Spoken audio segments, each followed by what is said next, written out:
Hi and welcome everyone. This is the Hobo Prepper. I am Friar Tuck. Please bear with me. This is something that I'm trying to walk lightly and make sure that I articulate myself correctly, because what I want to talk about is not going to be subscribed to any religion or theology. This is something that across all religions or theologies that you may subscribe to. This is something that is a universal truism, just like love thy neighbor is a universal truism. And there are certain things, regardless of religion, that are universal truisms, such as the law of oneness, regardless of what theology in which you subscribe to.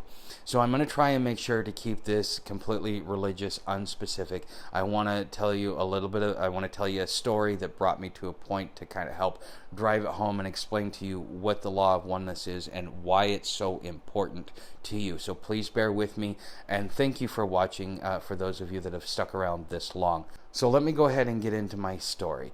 I was a kid. My parents, they hated each other, and they thought that they could take their grudge out on each other through me. And so between both of my parents, I never really got to see anything positive.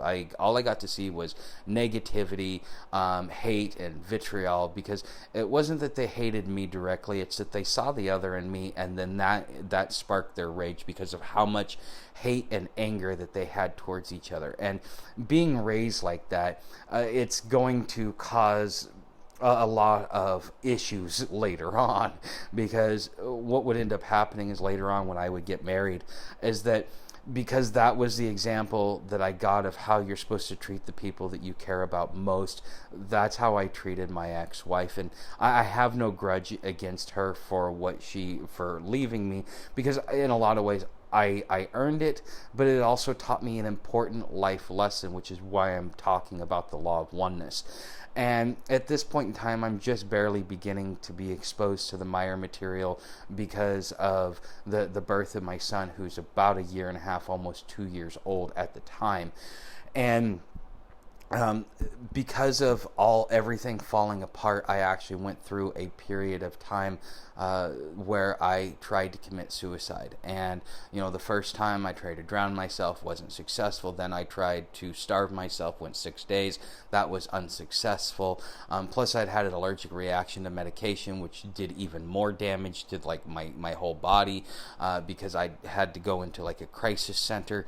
I would end up by the end of this, I would end up spending a total of 23 days in the hospital because of everything that I was going through. And so the final attempt that I made was CO2 poisoning. You put a bag over your head, and so what I did was I'd put a bag over my head, wait until I got to a point where I was going to start struggling, pull it off, take a quick grasp of air, put it back over my head. My intent was to make it so that I could kind of slowly lull myself to sleep, so that it was going to be a long and drawn out process.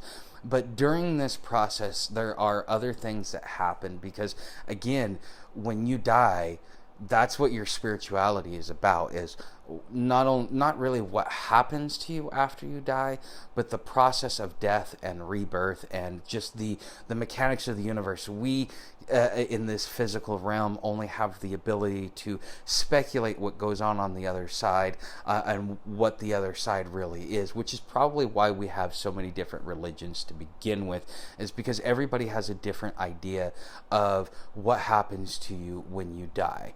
But my experience isn't talking about really what happens to you when you die.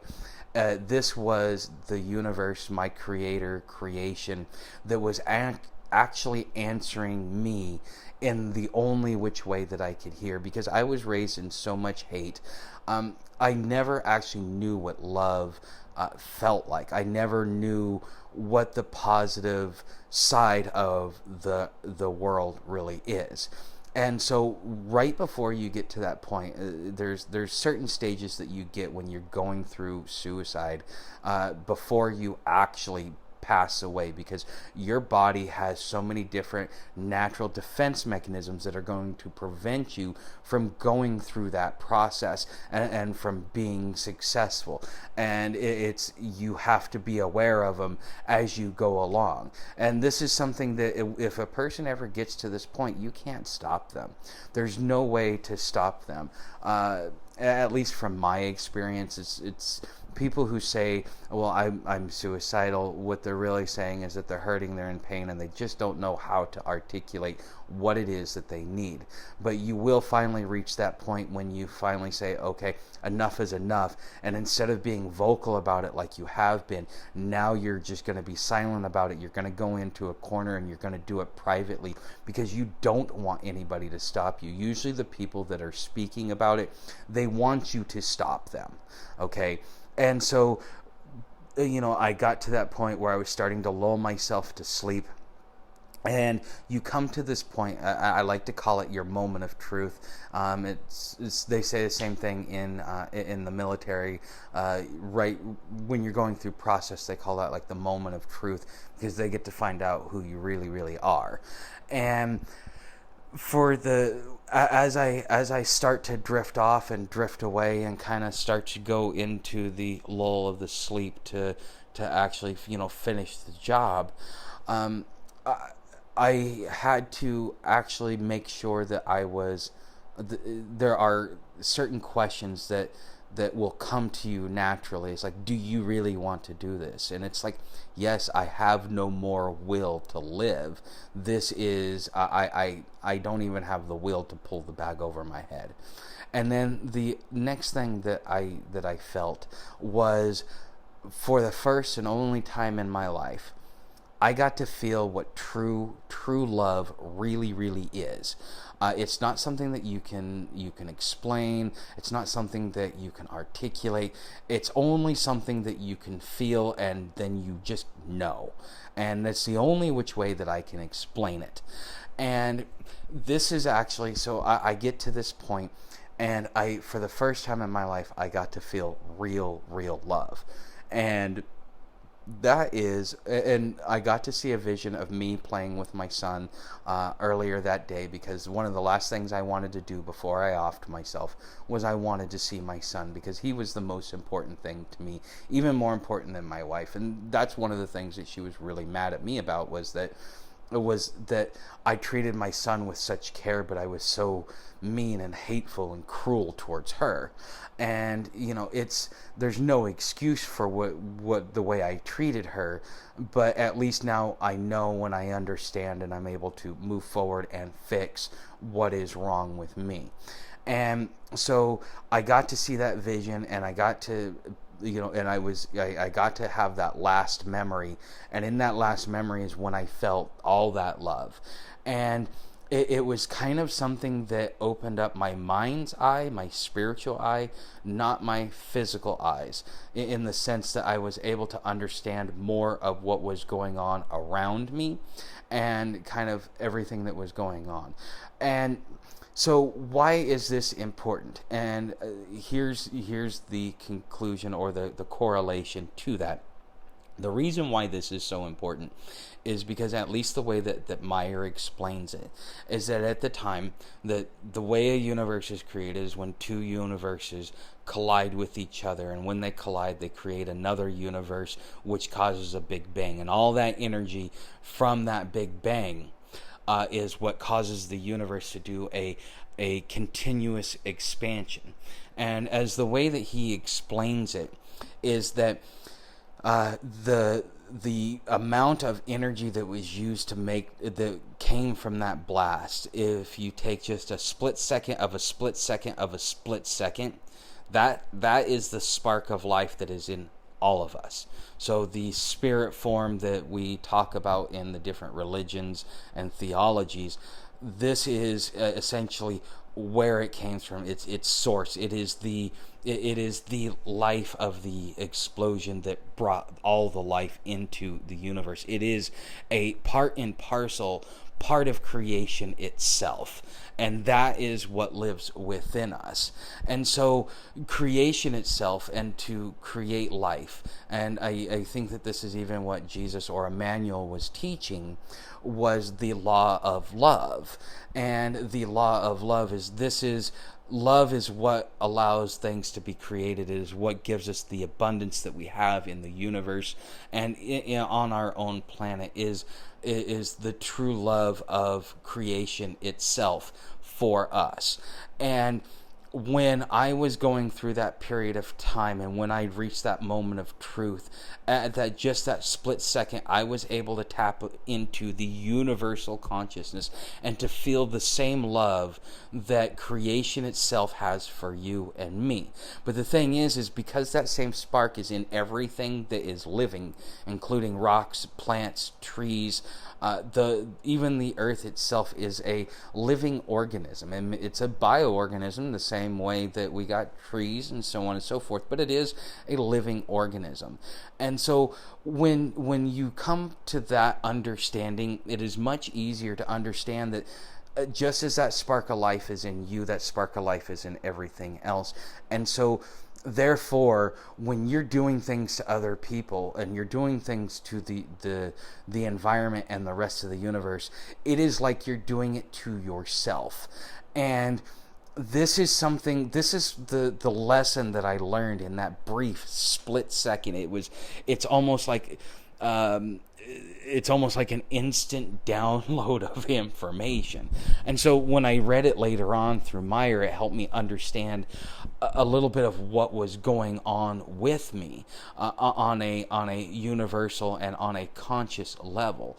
But a lot of you guys say that, oh, you're kind and you're open and you're sincere and stuff like that. And a lot of it is because of that experience, I'm able to see you and I'm treating you the same way I would treat myself. As the old adage says, treat those as you would have them treat you, or as I like to say, what you do to others, others will do to you.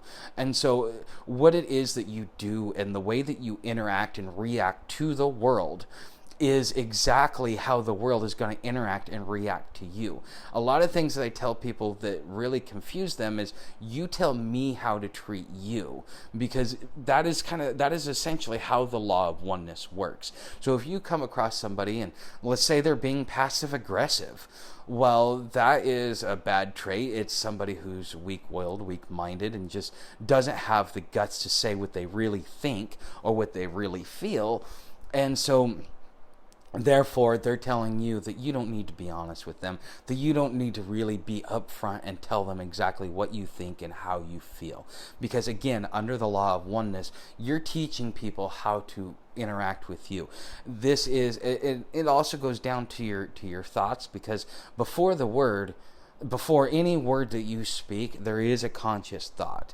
And in the physical world, we probably don't understand and recognize the overall, we don't recognize the thought, because in the beginning there was the word, versus the truth is that in the beginning there was the thought, and the thought brings about the word, because everything that I say starts off as a thought and then articulates into the physical world in word form or verbal form, in the way that I'm communicating with you. And so why is this important to you as an individual, and why is the law of oneness so important? It's because when you're prepping, or when you're being in SHTF, how you treat others, others will treat you. How you see the world is how the world will see you. If you see the world through the eyes of good and grace, if you see the world through a positive aspect, or at least through a neutral aspect, you're not sure if it's positive, because it's not necessarily, it's not the object that is good or bad. It is the action or the intent with the object that makes it good or bad. A knife, it could be good because you're using it to cut rope, to cut meat, to cut things, but it could also be bad if your intent is to do harm to another person. So therefore, the knife itself is neither good nor bad. It is what you do with it and how you think about it and how you interact with it and what your true intent is what makes the action it's what makes the action is what makes it good or bad. So it is the action itself, not the object. And so the thing is this is how the law of oneness works, at least the way that I'm understanding it. I mean, it's going in conjunction with other universal laws, such as the law of causation, or cause and effect. And all of these different laws are playing into the bioorganism that is the universe. It is a living biological organism that we happen to be in, because through the life that it creates, we are able to have life, which then allows even more life to be created, because that is what the universe is here to do, which is to create life. And life, again, is created out of love. So if you love yourself, you will love other people. If you trust yourself, you will trust other people. If you are good to yourself, then you will be good to other people. How you see yourself is how you're going to interact with the world. Because, again, it boils right down to you are in everything as is everything is in you. And in the same way, when you're interacting with something, whether it be a rock, whether it be an animal, whether it be another human, whether it be an inanimate object, in so many ways there is that spark of life that is in it, which is what allows it to be created to begin with. And this in turn is, if you're treating it as if you would treat it yourself, you are being one with the object. And so you guys say you guys say a lot of nice things about me, and I truly, truly appreciate it. But a lot of this comes from that personal experience that has allowed me to see the world and the universe as it truly, truly is. And so I can be kind and generous and thoughtful to you because you guys are being kind and generous and thoughtful to me. And it's reciprocal in so many ways. And if you ever run across an instance where it's not reciprocal, one, you should reevaluate yourself and make sure that your thoughts and your actions aren't giving people the wrong impression about you. But you know what? There are always those people that are just, they're the oddballs, and there's a certain percentage where the stats just don't apply, and that's just the way it works. So I hope that this helps you guys understand a little bit more about me, but also helps you understand how you can do certain things that will improve your life, not only spiritually, but in the physical realm, in the things in which you do. Because when you're able to finally wrap your head around it, and it doesn't happen overnight. You have to actually have conscious thought about it. You have to be willing to not necessarily train yourself, but be aware of it, be thoughtful of what it is that you're doing and what it is that you're interacting with. And I've even, because of this law of oneness, I have a hard time even killing bugs, except for mosquitoes. All mosquitoes deserve to die. I think that we should completely just, torch them and make sure that they can never come back. Other than that, every other sentient being or every other living creature or organism deserves to live, with the exception of mosquitoes. So with that being said, guys, hey, as you always hear me say, at the bottom there is my tip jar. You can leave me a tip if you like the gear that I use or stuff like that. If you want to know more about it, I could definitely do that. Sorry guys, it's late. This is my second video of the day, but you guys already know. My affiliate links is the gear. I get a commission off of a tip jar. That's the way you could say, hey, thank you. I like what you're doing. Keep doing it. Whatever. That is another way. Or what's the free option, which most people take, and you know what? It doesn't matter.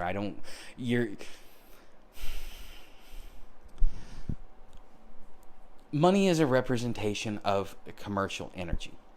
Okay, the commercial energy in which you create the good, the bad, and the indifferent. All of those things, they are energy. When you use your cell phone, it is commercial energy because you're having to use a tower and so on and so forth. So if you're leaving a tip, it's just because you think that I generated enough commercial energy that you want to reward me that way. Otherwise, make sure to like, subscribe, share, leave a comment. I love to hear you guys' comments, and I really, really appreciate them. If you notice, I'm making videos about it, and I'm trying to interact with you as best as possible. So thank you for watching. I will see you in the next video.